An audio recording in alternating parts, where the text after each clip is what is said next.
आज कोटवार association of Chhattisgarh द्वारा नया रायपुर स्थित तूता के धरना स्थल पर एक दिवसीय धरना प्रदर्शन किया गया, जिसमें प्रदेश भर के कोटवार कर्मचारी प्रदर्शन में हुए शामिल। देखिए खास रिपोर्ट मानसी वर्मा के साथ।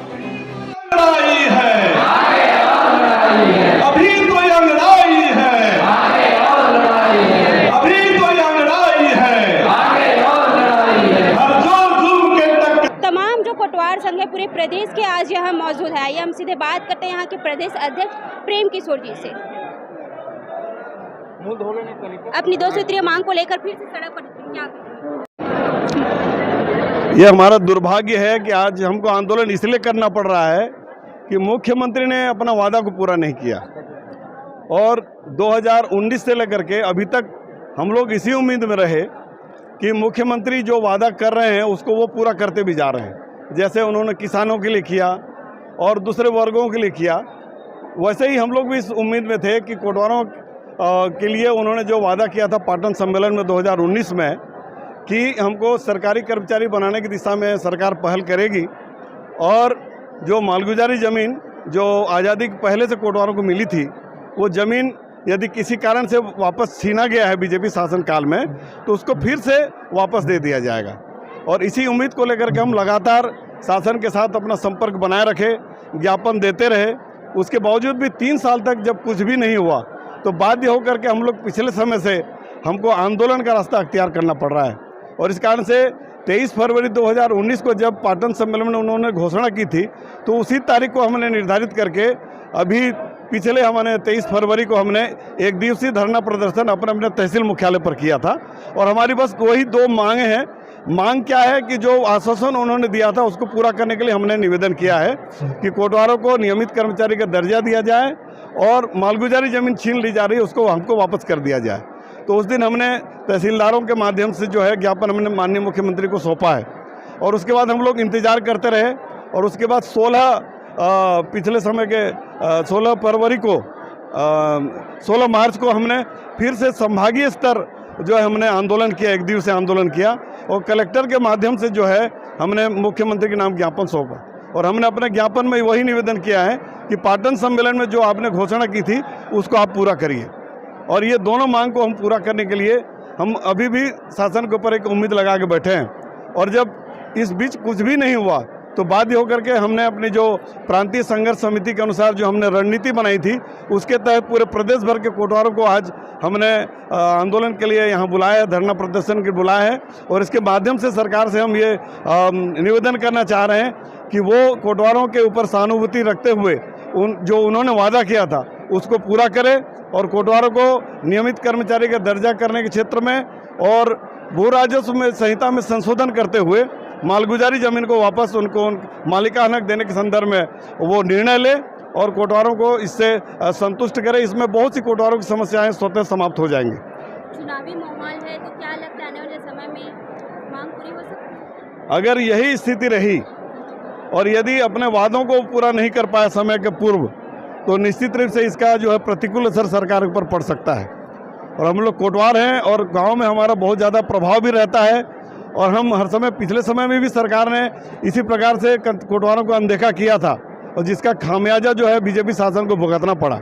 और इसी मंच के माध्यम से सरकार को हम ये बताना भी चाहते हैं कि समय रहते कोटवारों के ऊपर सहानुभूतिपूर्वक विचार करते हुए उनके किए गए वादे को पूरा करें, अन्यथा वो खामियाजा जो आने वाले चुनाव में उनको भुगतना पड़ेगा। हमारे साथ कोटवार संघ के महामंत्री भी जुड़े हुए हैं, उनसे बात करते हैं। क्या कहेंगे आज एक दिवसीय प्रदर्शन?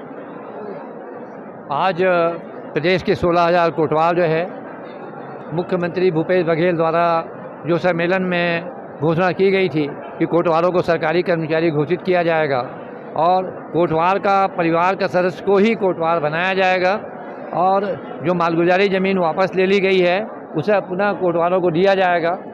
और 4 साल बीतने के बाद भी उक्त आदेश पे कोई कार्रवाई नहीं हुई है, ना ही कलेक्टर दर पर जो न्यूनतम वेतन भी कोटवारों को नहीं मिल रहा है।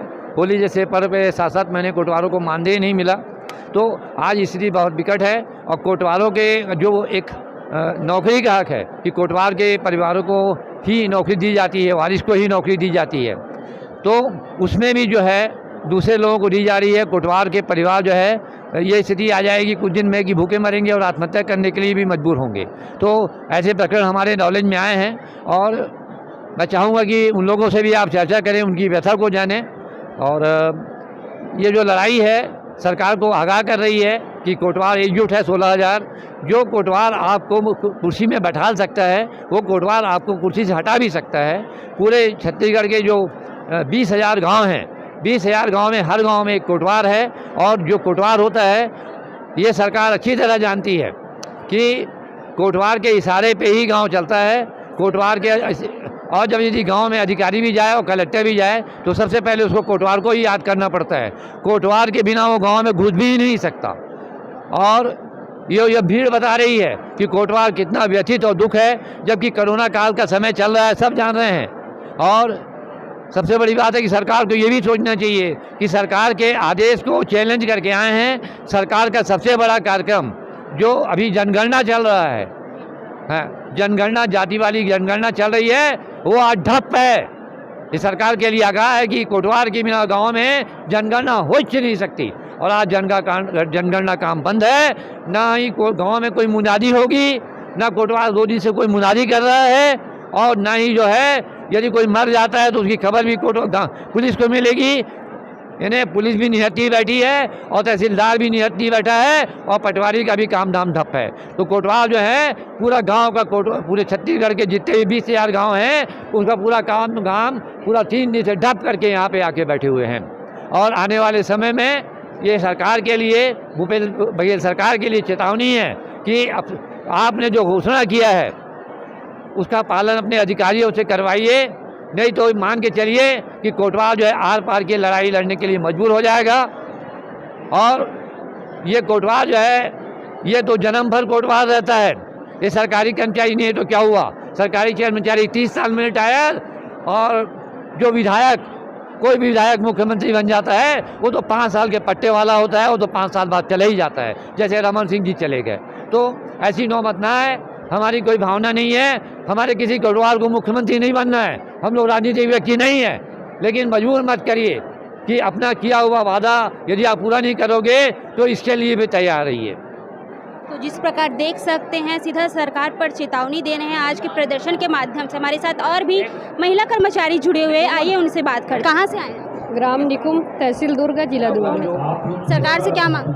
हमारी मांगे हैं, भूमि स्वामी हक चाहिए हम लोगों को और हमारा नियमितीकरण करना है। सरकार हमें पाटन में 2019 में हमें बोला गया था कि आप लोगों का ज़मीन भूमि स्वामी कराना है, अभी तक हमारा नहीं हुआ है भूमि स्वामी हक। हमारा कम से कम पैतृक संपत्ति है ज़मीन, आज तक नहीं किए हैं सरकार ने। 15 साल भूपेश सरकार, रमन सरकार ने बोला था कि हम लोग कर देंगे, उसके बाद भूपेश सिंह बोले कि हम लोग कर देंगे, अभी तक नहीं हुआ है हमारा। हमारे साथ ऐसे भी कर्मचारी मौजूद है जिनके घर में मृत्यु हुई है कोटवार संघ की, लेकिन अभी तक उनको काम नहीं मिला है। आइए उनसे बात करते हैं। क्या कहेंगे आपके घर में मृत्यु हुई है? मैं फूलबाई मेरी सास है और ना दूसरे के नाम पे ना ये कोटवारी नियुक्ति कर दिए हैं। मैं फूलबाई कोटवारी का बहू हूँ मैं, और ये कोटवारी ना मेरी जो सास थी ना कोटवारी उसी के नाम पे थी। और मैं ना आवेदन लगाई हूँ तहसील भड़गांव में, तो मैडम ना मेरे नाम पे नियुक्ति नहीं कर रहे हैं, एक साहू कास्ट के उसके नाम पे नियुक्ति कर दिए हैं। तो मैं भोजली की रहने वाली हूँ। हमारी मांग ये है कि हमारे भूमि स्वामी कर दिया जाए और शासकीय कर्मचारी घोषित किया जाए। प्रकार देख सकते हैं पूरे प्रदेश के आज कोटवार संघ यहाँ अपनी प्रदर्शन के लिए मौजूद है। देख सकते हैं तमाम जो कोटवार के कर्मचारी यहाँ पहुँचे हुए हैं अपनी मांगों को लेकर। बता दें 2 सूत्रीय मांग है इनकी। लगातार इन लोग प्रदर्शन कर रहे हैं, 2 चरणों में प्रदर्शन किए और आज फिर से 1 दिवसीय का प्रदर्शन कर रहे हैं। अब देखना ये है आगे की इन लोग उग्र आंदोलन भी करेंगे अगर इनकी मांगे पूरी नहीं हुई तो। बने रहिए न्यूज़ 24 पर, रायपुर 36।